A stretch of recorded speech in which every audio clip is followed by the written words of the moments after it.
Welcome to Buckeyes Tomorrow Morning for Tuesday, April 4th. I'm your host, Tom Orr. The Indiana game is in 152 days. The game against Michigan in 236 days. Well, it never fails in the daily podcast business.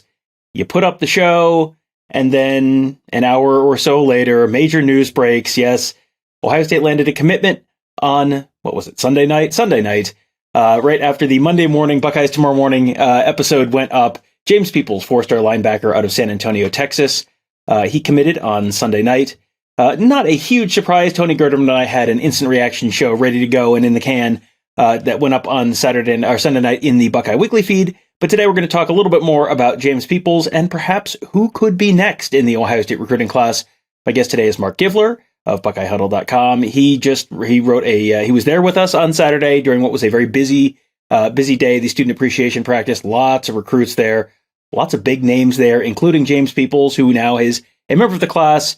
And Mark, I guess, how big of an addition is it for Ohio State to land James Peoples after not only not getting a player at running back last cycle, but then also losing Jordan Marshall to Michigan this cycle? Yeah, it was huge. I mean, this is probably going to be a two running back class. Obviously, Sam Williams-Dixon in state is a guy they've offered and will certainly take when he's ready. But you lose Jordan Marshall, who is, the top back in Ohio. He's, probably one of the top 3 or 4 players in Ohio, the national recruit. And you haven't really suffered a loss like that, especially to Michigan in recent years. So it's been a while since they've had one that kind of sting like that. And then, kind of furthermore, where you're trying to get 2 running backs and look, they're in on some guys, Jordan Lyles out of St. Thomas Aquinas in Florida. I mean, they're still kind of in there with Stacey Gage. I don't think that's going to happen, but that next list of, okay, where would we go if James Peoples goes to Oklahoma or Texas A&M or something?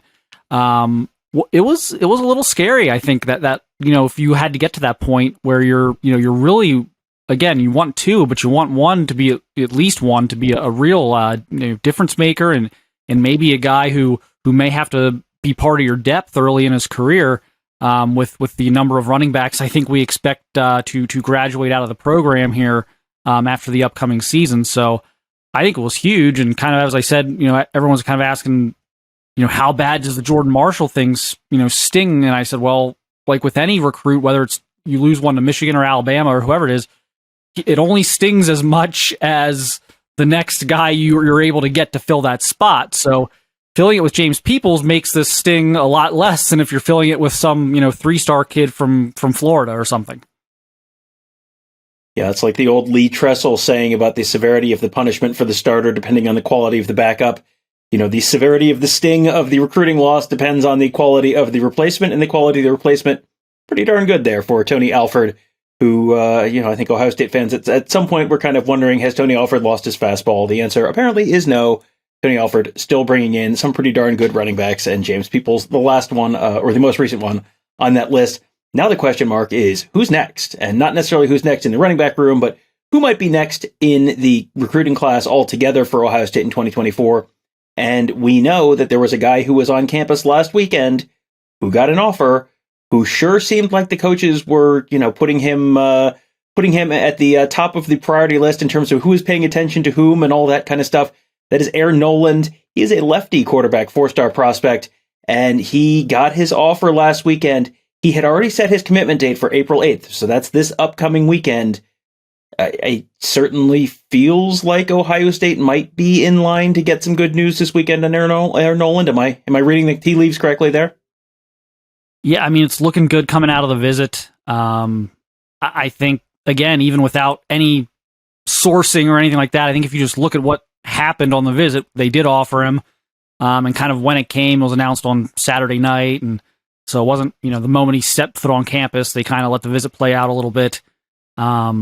I don't know that Ohio State would have done that if they didn't feel pretty good about what that offer would mean for Air Noland. Obviously, there's still some runway left here. I think there are 2 possible outcomes here. I think outcome A is he sticks with his date, and it's probably Ohio State at that point. I think outcome B would be, look, it's Monday, he's visiting Alabama. So he's on campus here on Monday, visiting Alabama. So there's still a couple of hurdles left, and maybe that would push him to maybe take a step back and reevaluate things for a couple weeks. I think those are the two possible outcomes here. But I like everything I've heard coming out of the Ohio State visit, and now we kind of have to wait and see, make sure Alabama didn't throw any kind of fly in the ointment, which is fascinating because the other guy Ohio State's been pursuing is Alabama's current quarterback commitment, Julian Sayin, but Alabama's looking at taking 2 quarterbacks for a second straight year, and so Ohio State's been trying to take advantage of that with Julian Sayin in recent months, and so there's still, just a little bit of stuff left to kind of sift through here, but I really like the vibes coming out of the visit, and I would have Ohio State as the favorite right now. Well, and it won't take long to find out what's going on there with Air Noland. He does announce this weekend, so we are keeping a close eye on that. On the huddle board at BuckeyeHuddle.com, Alex and Mark have both been burning the midnight oil trying to get to the bottom of that one and what to expect there. And boy, Mark, there's never a shortage of drama in the recruiting world, and it's always sort of Ohio State and Alabama going back and forth. Always interesting to see those two programs kind of going at each other, and Ohio State only needs to land one of those quarterbacks, and they're in pretty good shape. So we'll find out on Saturday whether they get one, and if they don't, then we'll see where it goes from there. Whoever that quarterback is, he will have a chance to throw potentially to a couple real good wide receivers. There's never a lot of drama around Brian Hartline in the wide receiver portion of the recruiting class. It's just sort of which 5-star guys is he going to get this cycle? And so far he's got Jeremiah Smith, and he's also got his eyes on Mylan Graham. He's a wide receiver out of Indiana, 5-star prospect as well. Someone who holds an Ohio State offer, someone who showed up at practice on Saturday. I think that might have been a little bit of a surprise. I don't know did we know he was coming? I feel like we didn't. That was us. Yeah, so he's someone who is, he's not committed yet, but he's sort of been on commitment watch, and I think Ohio State's been sort of perceived as the front runner there for a while. How close is Mylan Graham to potentially pulling the trigger? And if he does, where is Ohio State looking in terms of landing him as a second 5-star receiver in this class? That's kind of the $1 million question, is when is he going to do this? And I think he's went back and forth on this. I think there are times when he's been kind of very close, and then I think there's been times where I know he's been kind of said, well, I think I'm going to wait, take some officials. So I'm kind of not in the business of playing the when game on Mylan specifically because he has been all over the place. But I am highly, highly confident it will be Ohio State when it happens. They are, to me, so far out in front on this. He's been down multiple times now this offseason. Again, Saturday was kind of a surprise. He kind of quietly returned to campus, and the relationship there with Brian Hartline is so strong, going all the way back to the last summer when he camped, and no one even knew who he was last summer. In Ohio, I don't even know if he had an offer. If he did, he had like one. I mean, he had like very little recruiting attention at that point. And Brian Hartline didn't care. He liked what he saw at camp and said, we're offering this guy. All these other guys were already 5-stars that they're pursuing, or top 100 guys, not Mylan. But Hartline said, I don't care about all that. We're going to offer this guy. And ever since then, it's just been a great fit, I think, for everybody. So I just think, again, whether he decides he's going to actually do it this spring or if he is going to do some officials in the summer and decide, I don't think that really matters at this point. I think Ohio State is so far in the driver's seat. They're going to be incredibly difficult to beat here. He's probably as high a conviction for me as being in this class for Ohio State as anyone, certainly anyone in the out-of-state group, but even among the in-state guys, he's right at the top of the list for me as guys most likely end up in the class. Yeah, he's sort of speed running the Jackson Smith and Jigba recruiting experience where Ohio State offers him, and it's like, who's this guy? His ratings don't say he's very good or that he's Ohio State caliber. And then all of a sudden they start creeping up and you see more, and it's like, oh, okay, I get it. And then Jackson Smith and Jigba turns into Jackson Smith and Jigba. Mylan Graham kind of doing that a little bit faster because Jackson Smith and Jigba was kind of like his senior year. He sort of blew up and everyone kind of went, oh, the guy making insane catches and putting up ridiculous record-breaking numbers in big boy Texas football. Okay, I get it now. Mylan Graham maybe kind of speed running that a little bit, but we'll see if the story ends the same with Mylan Graham as it did with Jackson Smith and Jigba. On the other side of the ball, boy, oh boy, Mark, receiver is never the big position of concern for Ohio State.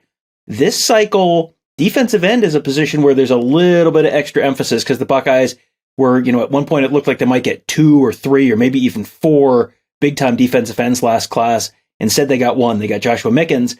Now they got to kind of stockpile and kind of catch up a little bit in the 2024 cycle. And one of the guys who was in this weekend, who is one, sort of at least towards the top of their board, is Marquise Lightfoot. He is a top 100 defensive end. This was his first visit to Columbus. How did that go, and where does Ohio State sort of stand with Marquise Lightfoot right now? Well, and I will use Marquise's comment to me on the visit. He said it was perfect. So that's pretty good, right? Seems good. It was a great start. This is a kid I've been talking about for a few months on the site. And I've kind of told people, let's keep an eye on this one because he's been telling us for 2 months he's going to visit in April. And if he visits in April, game on. This is a player they can land. He's been very intrigued by Ohio State, been very intrigued by Larry Johnson. That they have a good relationship. The pedigree of the Bosa brothers and Chase Young and all these guys that Larry Johnson's put in the NFL from Ohio State. So that's had his attention from very early on in the process. It was just a matter of, okay, when's he going to get to campus? And so that's now happened. He's going to come back in the summer for an official. I think they have as good of a chance as anybody. Alabama's in this one for sure. That's going to be it may even come down to those. I mean, those two are going to be right there, I think. But this is a kid who fits exactly what they want in kind of your pure pass rusher defensive end. He's not a 250, 260 pound kid right now where you're like, oh, is he going to grow into a 3-tech? He's about 220, 225, I think right now. So he's got this great almost. I hesitate to say this because we're talking about maybe one of the all-time great pass rushing frames, but this is about the size Chase Young was at this point in his development. So he's got that type of lean, athletic body. Again, I'm not going to put the Chase Young comparison on him fully, but that's the type of build these guys want, and Marquise has that. He's also a great kid. He's a great student. So he's one of those kids who's always great to talk to, and so I think he probably impressed them on the visit as much as they impressed him. And so I like the way this is trending. But unlike maybe some of the other guys we saw, obviously James Peoples popped right away. I don't think it's gonna be that simple for Ohio State, but I like how things are trending right now, and would give them as good of a chance as anyone going into summer official visits. All right, and the last guy I wanted to talk to you, it's really kind of two guys. Only one of them visited last weekend. That was Damarion Witten. He's a 2024 tight end out of Glenville High School in Cleveland. And for, it feels like decades, anyone who Ohio State has wanted out of Glenville has sort of felt like they got out of Glenville. And then this cycle, it feels like maybe there's a little more optimism from other schools about maybe being able to steal 1 or 2 guys out of Glenville. Damarion Witten, the tight end, Bryce West, also the corner. Damarion was at Ohio State over the weekend. It sounded like that visit went pretty well. But, in general, with both Damarion Witten and Bryce West, how much concern is there in your mind, from Ohio State's perspective, as far as keeping those 2 guys home and not letting Michigan come into Ohio and steal someone else? I would be stunned if they didn't get Damarion Witten. That would be probably, again, if I had to rank who's going to be in this class that's not right now, Damarion might be 1. He's definitely in the top 2 or 3. I would just be stunned by that. I'm not buying the Michigan smoke on Bryce West at this point. I think for now, kind of my position and the kind of position of people I've talked to is that this may be your more traditional wind back the clock Glenville recruitment where there's some suspense that's kept up and maybe it's necessary, maybe it's not. And decision maybe happens a little later than people might expect it to happen. That's kind of where I'm at on Bryce. I would still be pretty surprised if he didn't end up in the class. I've heard nothing but good things for Ohio State's chances on both him and, for that matter, Aaron Scott, the corner out of Springfield, who also there seems to be some Michigan buzz with right now. I think Ohio State's going to going to be able to get those guys.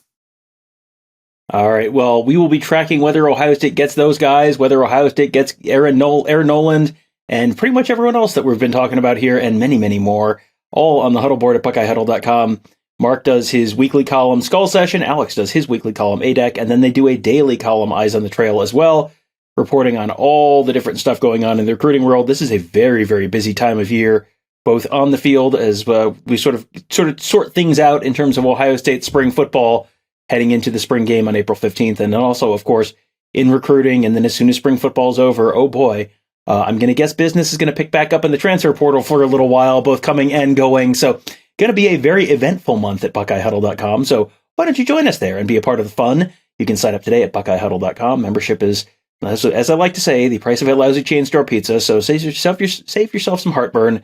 Treat yourself to some of fantastic Buckeye insider coverage of the team, recruiting, and much more, all at BuckeyeHuddle.com. That will do it for today. Thank you guys all for joining us. Have a great day. We'll talk to you tomorrow.